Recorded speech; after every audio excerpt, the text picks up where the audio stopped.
Welcome back to another episode of Tank Talks. On this week's episode, we skip the interview and go right to the weekly rundown show with John Ruffalo. All right, John, thanks for jumping back in the tank. We got an emergency conversation here. Holy shit, what a whirlwind of a weekend with Sam Altman and the OpenAI board dysfunction. I don't even know where to start. I think just to kind of rehash what happened over the course of the weekend for our listeners who may have been living under a rock, OpenAI and their board decided to oust CEO Sam Altman for what seems to be a lack of transparency for whatever reason we don't know. It caught everyone by surprise, including Sam Altman and his co-founder, Greg Brockman. And the board basically created a coup and he was ousted.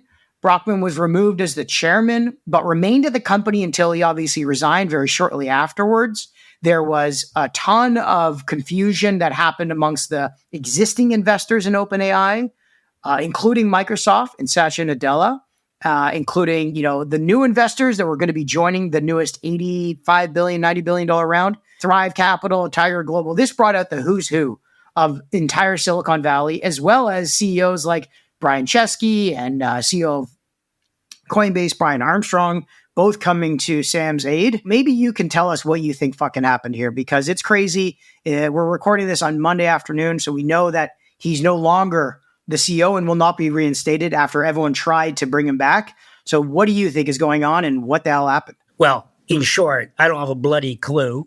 I am trying to absorb as much as I can. Now, the funny thing was on Thursday, I was at the APEC with Sam and with Nadella there. They were back to back in speaking, and the hot topic was AI, and clearly there was zero chatter about it. So the short-term interim CEO, Mira, knew the night before on Thursday night, apparently. But yeah, all I can say is we don't know what the reason was for the dispute. There's a lot of folks talking about Sam was commercializing the product too quickly for Elon.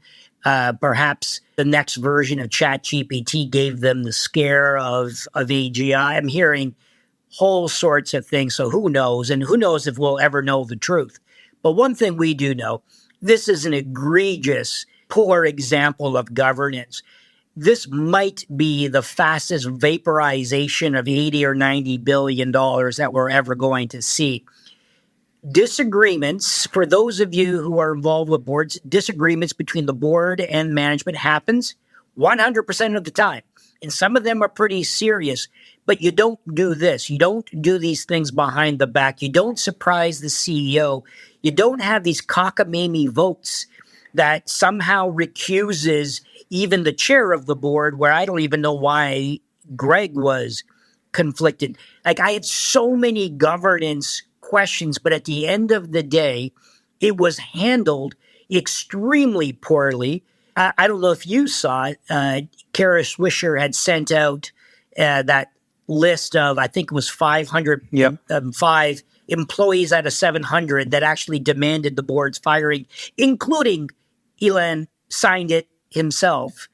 And what is going on here? The other crazy thing is, I guess, to start, the governance and the structure of OpenAI and the nonprofit and the profit entity and the reporting requirements, like all of that just didn't seem right to start. And it does show that investors will turn a blind eye to certain governance structures, corporate structures, as long as it's going to make them a shit ton of money. And there's a way to see this thing become like $1 trillion company. So this kind of bit them in the ass because of that structure that they obviously overlooked. But again, the leverage really still sits with employees and the management team, and boards need to understand and respect that. I agree with you that shit hits the fan almost 100% of the time with every fast-moving tech company. And there needs to be this balance of empathy towards both sides of the table. But when you do something this abrupt and blow up everything in 24, 48 hours, nobody wins. Like, literally nobody wins here. So why? No, the competition won when they're going to get some of those employees. You know what the other thing is, though, Matt? This was a bizarre structure, but, the history of it was really to build an open system, hence the name OpenAI. And then when they realized they had a tiger by the tail, I think it was 2019, they created that subsidiary. But the reason why they really did it, unlike, say, the Linux Foundation, the compute costs on the training of the data is so expensive that how were they going to fund it? And it was clear that a decision was made that if they truly wanted to build what was the vision, they needed to raise third-party capital in order to fund the training data. To suggest that there was some pure vision, well, yeah, I get it in theory, but was it very practical? And if you can't pay for training data and incurring monstrous compute costs, how exactly are you going to build that ultimate vision? That's the part that I was very confused about. Yeah, it sounds like this would have happened eventually because there would have been this tug of war between the nonprofit board and the for-profit board. And you know who comes out looking like a king of kings here? Again, Satya Nadella. I mean, what a genius move. He signs an agreement to take over basically this company without taking it over. Then the brains and the power behind this thing get ousted, and then he absorbs them back in to Microsoft to lead a new AI division for him, right? He just sent out a tweet earlier today saying that. For now. But you know what I'm saying? Like, just wins and wins and wins. Like you and I have said in a previous podcast, I think you had asked, who is the top CEO in the world? Nadella is the king, and he just continues to make a very smart move after another. I agree with you. It's a real shame. Like, I'm curious to see how many people will defect over. For those of you who are talking about non-competes, remember, they're in the state of California, which has made non-competes illegal. So they can walk across the street. Now, they will be subject to confidentiality, but not non-competes. So what exactly do you have? And the last thing I will say is, I don't know Elon very well, but he's got a huge number of followers as well that speak extremely highly of him as well.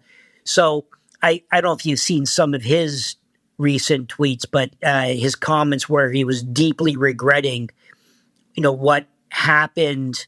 I forget his exact words at the board level. So I'm just kind of feeling a little badly for him in that, Jesus, like, you really know where this was ending up. Maybe he didn't. I don't know, but it is so bizarre. I got way more questions than I do answers. Yeah, I mean, just so everyone knows who we're talking about, the OpenAI chief scientist is Ilya Sutskever, and then there was also Adam D'Angelo, who's the Ilya, and then there was the core CEO, Adam D'Angelo, and then there was another tech entrepreneur, Tasha McCauley, and Georgetown Center for Security and Emerging Technologies, Helen Toner. These are the board members that we're talking about here. You know who's foaming at the mouth right now? Elon Musk and Google.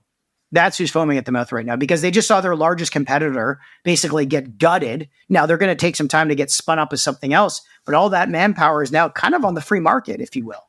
So it's going to be interesting to see that. Before I let you go, John, you were at the APEC Summit. Please tell our audience what the heck was going on there. What was it like to see President Xi and obviously Newsom and Biden, whatever part of Biden's brain was there, interact and seeing all that from an outsider's perspective? Yeah, I mean, I'm not a huge conference fan, but I was a delegate for Canada. Boy, this was by far the most bizarre conference I've ever been. First of all, it's like a mouse in a cage. It was a maze of 4 blocks surrounding the Moscone Center. It was locked down, protesters everywhere, security checkpoints about every block before you got into the actual conference. But the big question, other than AI was a massive topic everywhere, but the other big topic was, will the U.S. and China finally knock it off and actually engage and take the temperature down?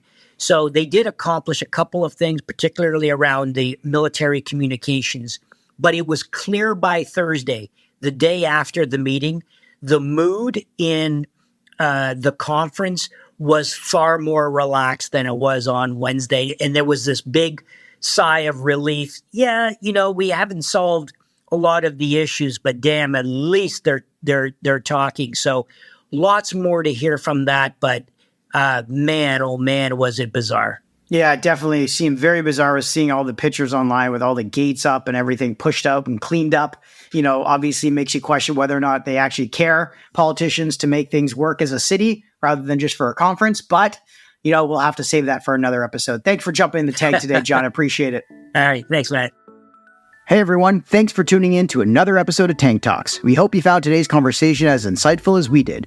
If you're enjoying the show, we've got 3 quick things to ask of you. First, hit that subscribe button on your favorite podcast platform so you never miss an episode, whether that's Apple Podcasts, Spotify, Google Podcast, or YouTube.